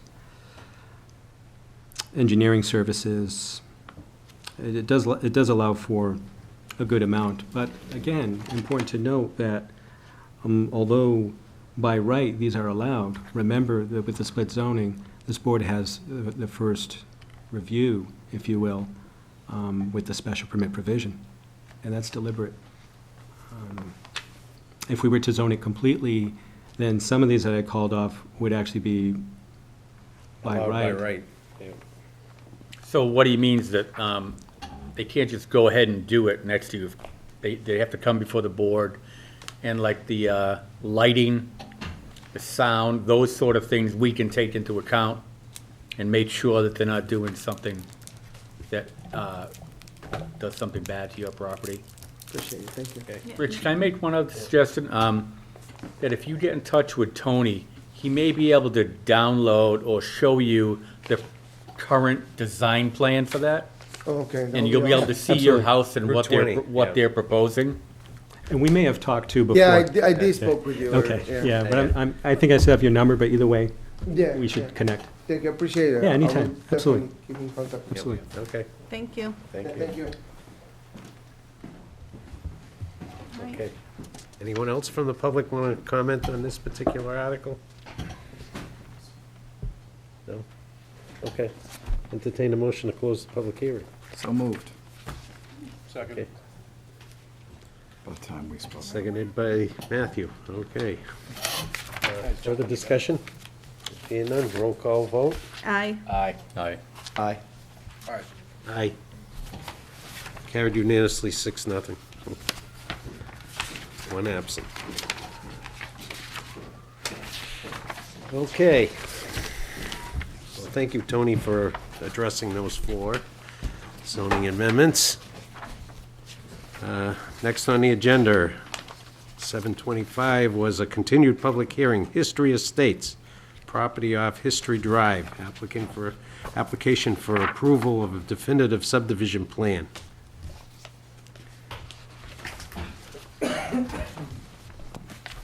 Okay. Everyone in front of them has new plans that are the latest.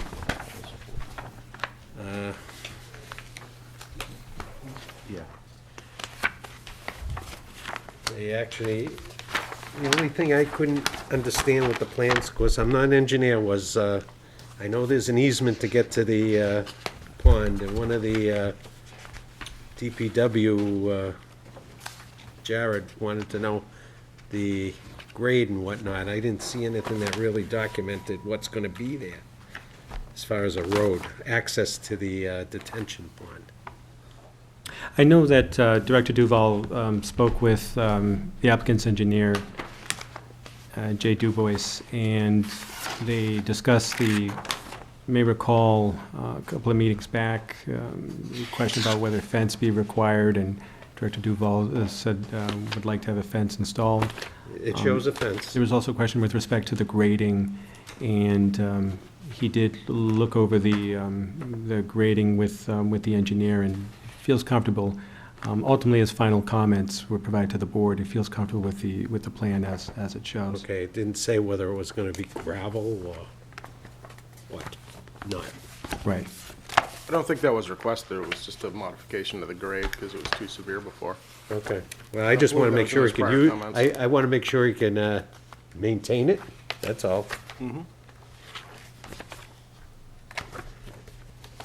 Sometimes they appear to have been- require they can drive all the way around, I don't know. I mean, as long as he can get to the gated area to get inside the fence, I think he's happy, but bottom line is, it just said, it just shows an access easement to the pond, doesn't really specify anything else. And the applicant is required to, after, should the board wish to approve, to provide the town and to be reviewed by council and this board, the access easement and the drainage easement. Okay? Can I ask a question? Yeah. One question? Yeah. That lot to the developer, if I could, that lot at the end, where are you gonna put your septic system on that lot? They have proposed septics on all those. Really? Yeah, could you Right here, right here. keep going? The third page, Okay, all right. the third Kinda page. small, Yeah. kinda small, but. Yeah, sure. It's got a lot of lines over it that could probably just. Here, right here, right? Is that the one, lot 9? No, no, I'm sorry. Lot 7. The lot right at the end with the big detention pond on it. This one? Yeah. Yeah, So so it's gonna be right behind the house? approximately. Basically, yeah, the detention basin goes behind the house. No, I mean the septic system. Proposed Well, septic. that's- Okay. I guess that's where they're proposing them. Yep.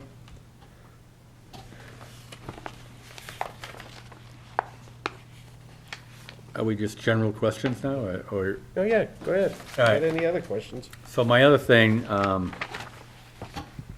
is we talked about looked at it, the frontages. If you look, Got my paper on it. so the frontages on the cul-de-sac are not on the lot plan. But Tony said they're on the plan, but unfortunately, they're on like a grading plan. And a lot of times, the grading plans are not recorded at the registry. So I think those lot frontages need to be added to the lot plan. If there's no objection, we can add that as a condition. Yeah. I don't know if Rich was gonna be, doesn't like conditions, so, which is, Well, I just want to avoid as many conditions Right. as we can. What, So- what sheet should they be on? Because they they're should be on the, showing frontages on the The layout. I can't, you know what? S-1, third page in. Well, layout they and should utilities. be on the, if you go all the way to the second to the last page, where all the other lot definitions are, the bearings and distances, Oh, right here. there are no frontages on the lots E- in the cul-de-sac. EC1? Oh, they're on the regular ones, but they're not on the cul-de-sac, right? Because that's Right, the frontage, right, yeah. Right, and my only point is that, sure, they show frontage of 100 feet on the grading plans. Those, a lot of times, those don't get recorded. So, I'm just, Well, if I may, I am a stickler about, a plan of record is going to be the entire plan document. so you're assuming that that plan is gonna be recorded? This, It has what to you're, be. what you're approving tonight, Has to be, everything that's The stapled. grading plans need to be recorded? everything. What we approve is getting recorded, all sheets. Do you understand? Okay. So see how these have all the Not my frontages? experience, but The that's fine. ones around the Yeah, cul-de-sac yeah. don't. Mine. I still think they should be on the lot plan. And, Kinda- and that could certainly, if I may, I mean, that's, we could certainly condition that the board sees fit. And the other lots have it, it's just the one around the cul-de-sac, so I don't know if he just missed it when he was drafting it, but So are we gonna approve this, and a Mylar is gonna come in and we're gonna sign off on it? Correct, and then, and remember, there's a series of requirements, so, and I'm happy to go through them again, but when we review the easement, the language with respect to the easement, the roadway agreement, and so on, the orders of conditions from conservation, all that's gonna have to be incorporated into the final plan for the board to endorse, and to your point, final. Okay, so final there's status still Mylar. time to add the Absolutely. Yeah, frontages? there is time to add Absolutely. that. Okay. Absolutely. And that's very traditional, right? So from the board approval to endorsement, there's still gonna be additional information incorporated into the plan. Okay. I was glad to see the tree lines. They are approximate. I understand that, but there's gonna be a lot of vegetation left up there, which is great. That's great.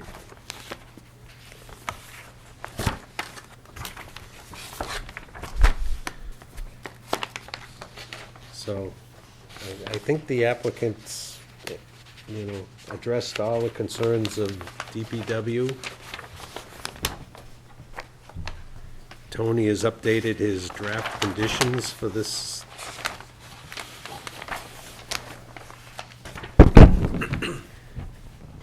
And if I may, I'd just like to spend a quick minute to go through. Sure. We talked about it at length the last two meetings, through these conditions, but just really, really quick, but what we added in there.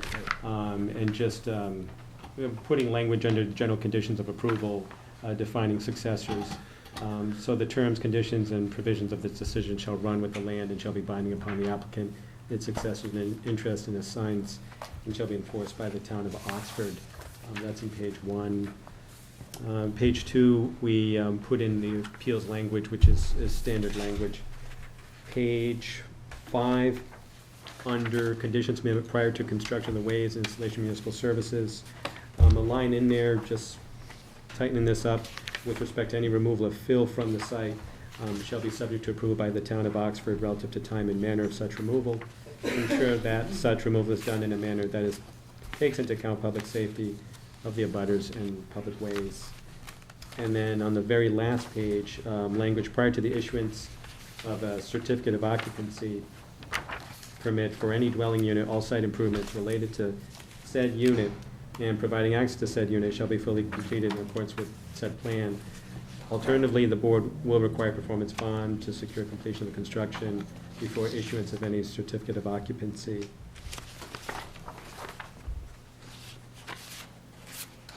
So we have our general conditions of approval, conditions to be met prior to the endorsement of the plan, conditions met prior to the construction of the ways, installation of municipal services, conditions during construction, conditions to be met after installation of ways and services, and conditions to be met prior to the issuance of a building permit. You may recall at the last meeting, that last section, section 6, conditions to be met prior to the issuance of building permit, that came through consultation with the building commissioner. So I felt very comfortable having that in there, that section in there. Okay. Any questions? Well, Craig, since you want to put a little condition on there, why don't you entertain a motion to approve this? Sounds like a lot of pressure. Public hearing. Entertain a motion to close the public hearing.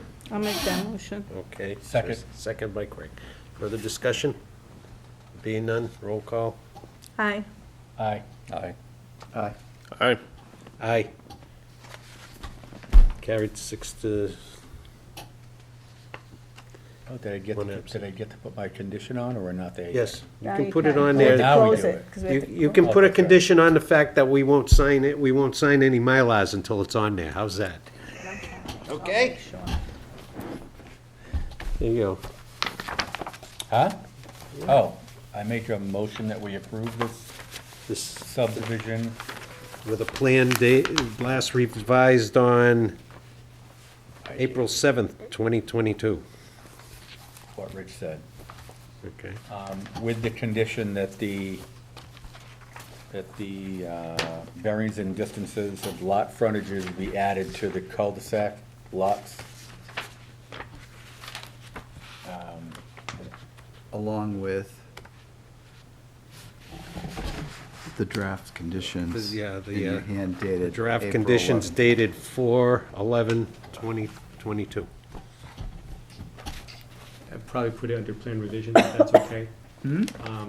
If I made that condition, I'd probably put it under plan revisions, so it'd be number 7. This is what to be prior to the endorsement, right, the additional Right. revisions. Yeah, yeah. Yeah, you can add that statement on there. Those radiuses, would you put them on every sheet or just the Mylar that's gonna get recorded? My opinion, I put it on every sheet. but Yeah, all right. It's minor. What is, That's true. what did you say, radiuses? The Frontage.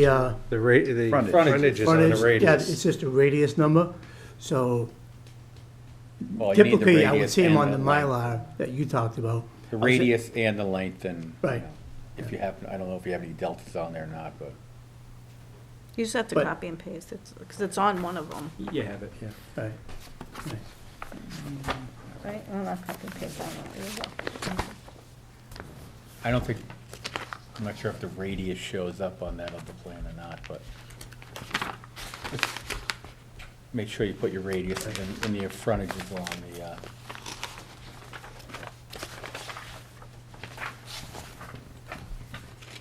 You all set? yeah, I'm all Is there a set. second? Second. Seconded by Roger. Further discussion?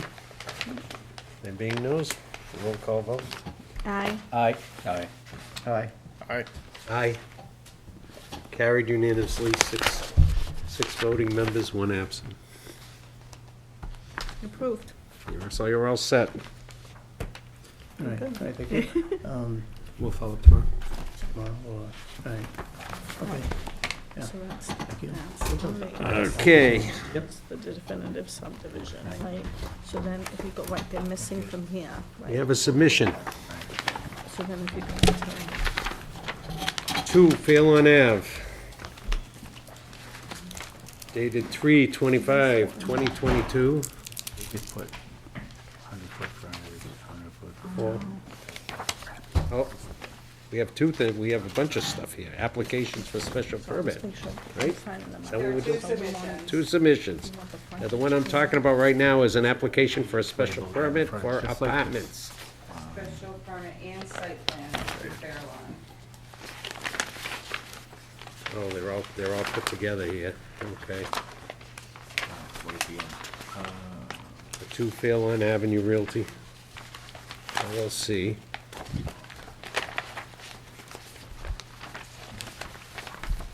And one dated 2/17/2022 for an application for a special permit. Why are these the same thing? radius, Mhm. that should be on it. Oh, okay. Not sure. Because that's the frontage then? Yeah. And then what's that? Can I see what you have? Yeah, this one was for the apartment. And this one must be for the commercial uses too. Right So here. this was for 87 Ennis Road. Oh, I'm That's a sorry. totally That's a separate totally different one. application. Can't really mathematically And this is the calculate this special lot permit without that. and site Gotcha. plan. Okay, The special permit. all right. Yeah, no, it looks, Oh, I do it I guess I already. just, I didn't include the plan in here. I apologize.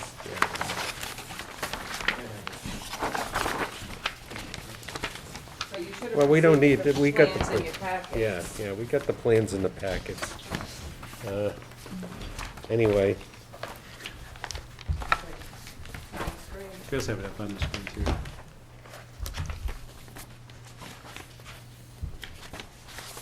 as far as the taxes on the building are current, I guess she even stated, though, there's unpaid taxes for the Gearworks tattoo. I don't think he's there anymore. He's not. He's not. He's gone, he's shut down. So that'll probably And the never come barber out shop, anyway, right. but it can't. Anyway, entertain a motion to schedule a public hearing for said special permit. Earliest we can do is May 9th. Can I have a pen, Craig? We can discuss the site plan then too, right? Thank you. Oh, it We would- can do it would both. be It'll cover both. combined, yeah. Combined, yeah. Can I just ask one question? Yeah. So everything was submitted? All the requirements, butters, everything? Yes. Whatever is Should required? have Yeah. received It's right here. it Okay. via No, I just email. wanted to make sure that everything, Yes, It's in your packet. complete application. okay, excellent. So what'd you say? May 9th? May, May 9th, May 9th, 2022 at we can do 7:05. 7:05 PM? So moved. So moved. I'll second it. Chris got there first. Chris seconded it. Late out of the gate. Bye. Yeah. You gotta step your game up. Anyway, further discussion? There being none, roll call. Aye. Aye. Aye. Aye. All right. Aye. Carried unanimously. Okay, since I was confused, we'll go to the other one now, sorry. We have a submission for 87 Ennis Road, application for a special permit from George Duran for a apartment within the single-family home. And it looks complete.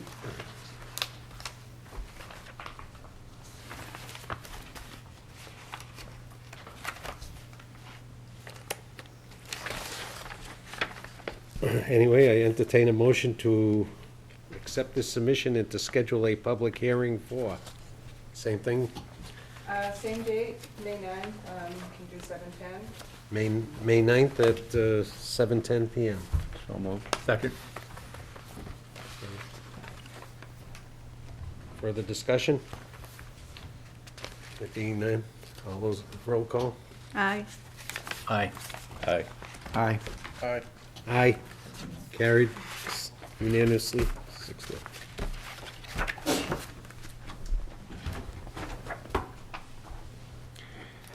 Hey, we hit everything but Tony. Tony, have you said enough tonight? You got more? Did we discuss 608 Main Street? What? Yes. Yeah, we, Yep. we Oh, did did that in we? the beginning. Right at the beginning. Yeah. Okay.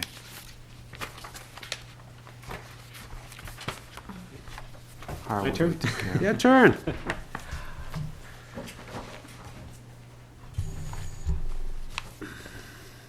So, under Plan Director's Report, C. You are working on the rules and regulations on, Yes. for the planning board. I saw that, so Yes. that's great. Prepared a memo to the board last week, April 6th, providing you with some information, well, two things providing to you. One is just for housekeeping, most current copy of our subdivision rules and regs from 2015. Certainly they are also online too, but just again for everyone's benefit, a hard copy was provided. And within the memo itself, and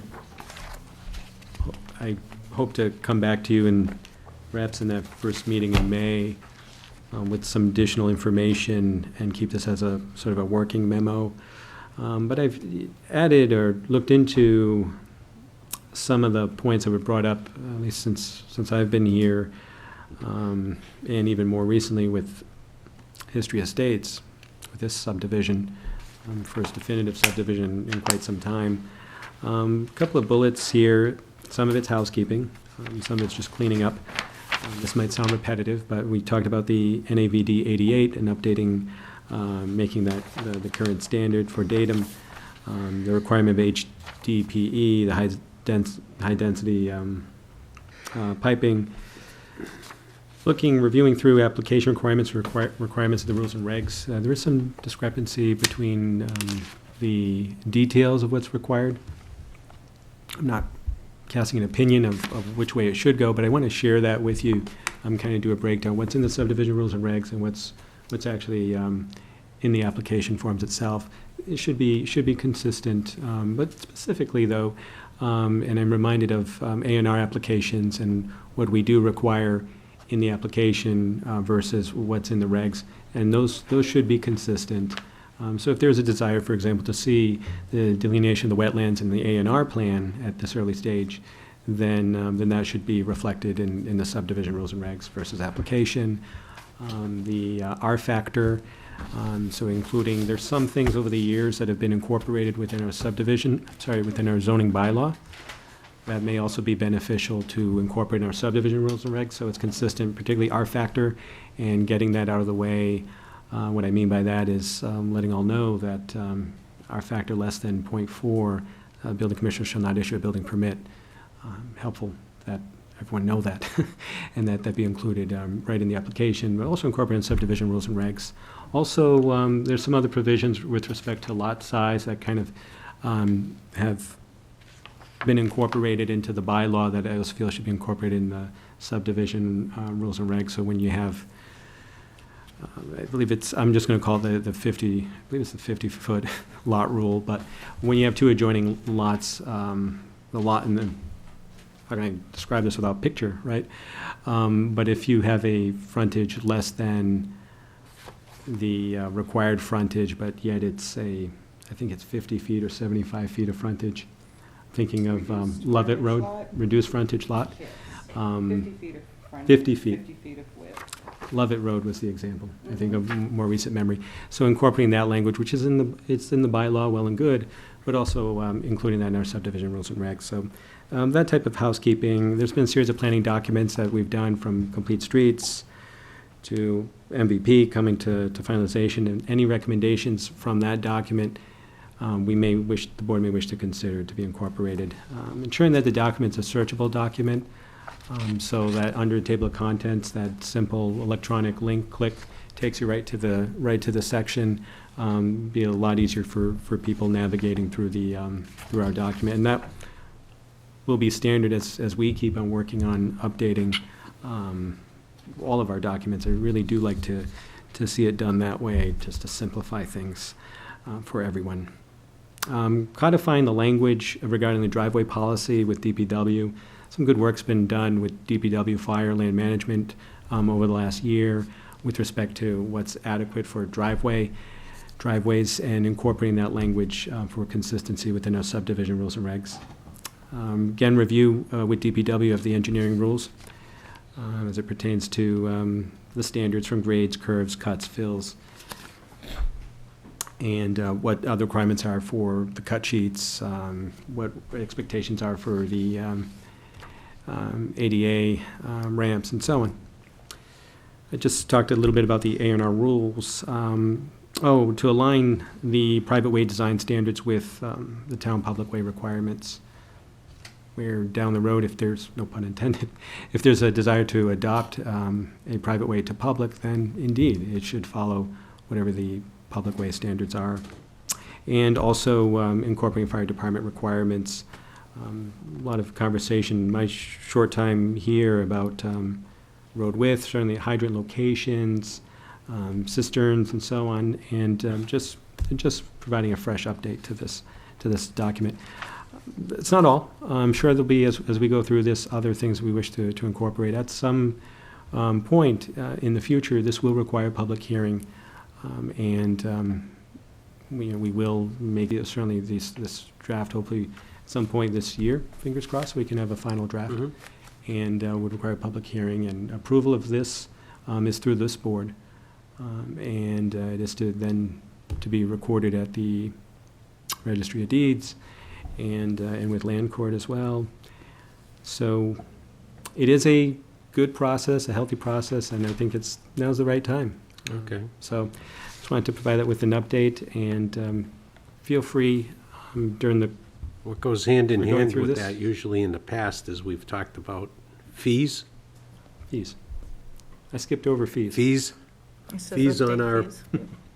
our forms or whatever, and I know, well, I don't know because I don't advertise special things through the T&G, but I'm sure their fees have gone up. Oh, yes. Yes, it has. It just went up for about $40 per ad. Oh, See come on. that? I knew it. $40? That's what it went up by. That isn't what That's it all, got. that's what I mean, that's a lot. Yeah. That's crazy. And even the other paper, the Webster Times, Webster went up Times. significantly Yeah. more. It was going to cost even more Wow. to run an ad for 2 weeks, so. There is- Anyway, look at the fee structure too. We usually have a public hearing on both those things and update our forms at the same time. So, Hey, Tony, about time, it's been over 5 years, whatever, it's time. 2015. Yeah. just real quick, is we also gonna, you're talking about the DPW changes on things like the ADA and things like that, we're also gonna tackle the discrepancy we keep seeing between 4-foot sidewalks, 5-foot sidewalk requests? As part of that? Yes. Yeah. Yes. Agree. Is there, do we have to have a public meeting on a public hearing on every change, or can we make a series of changes and have one hearing on those changes? Is there a way Yeah. to streamline this? Yes. That's what it will be. It'll That's- be one public hearing to approve the new rules and Basically, what you're regulations. saying is, this is here, it should also be here. Let's get that, right? Yeah. All right.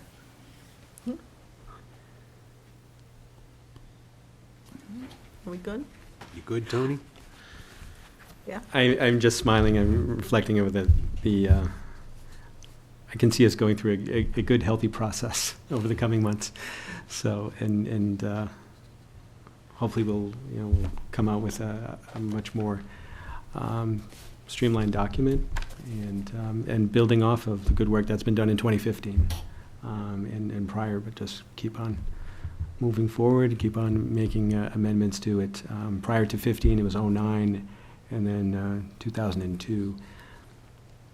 But yes. Okay.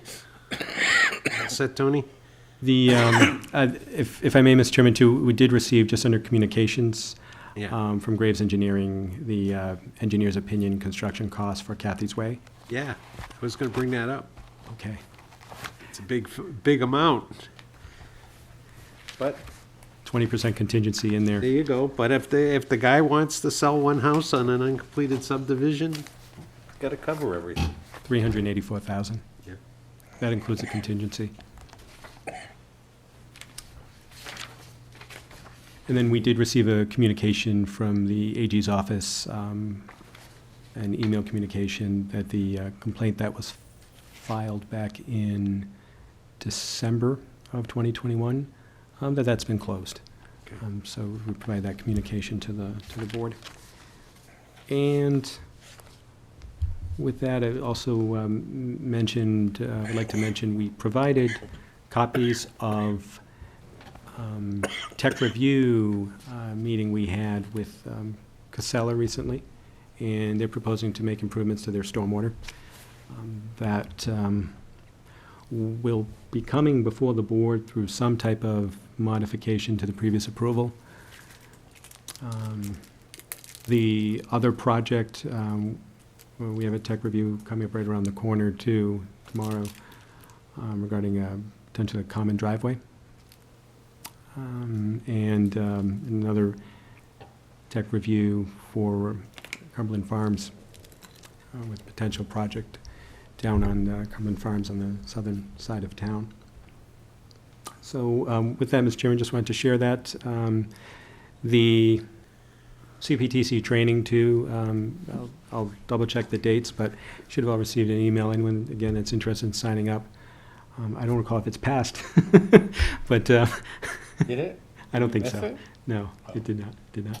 But thank you, Craig, for signing up. But and I assure you, I'll keep you posted on any upcoming workshops too. Okay. And again, it's we'll cover the cost of attending. And if I get anything, I'll keep sharing it with you all. All right, Tony, That's thank all I you. have for tonight. Anyone want to include any new business on our next agenda?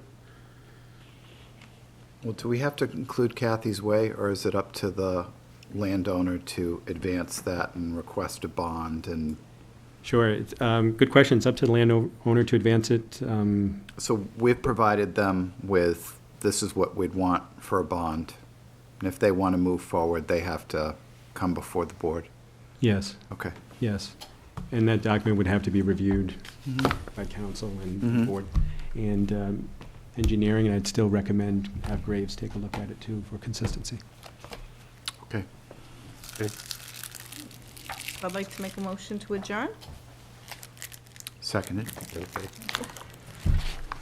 Other discussion? If I Being missed none, the roll meeting. call. Aye. Aye. Aye. Aye. Aye. Aye. Carried unanimously. Well, you're still with us.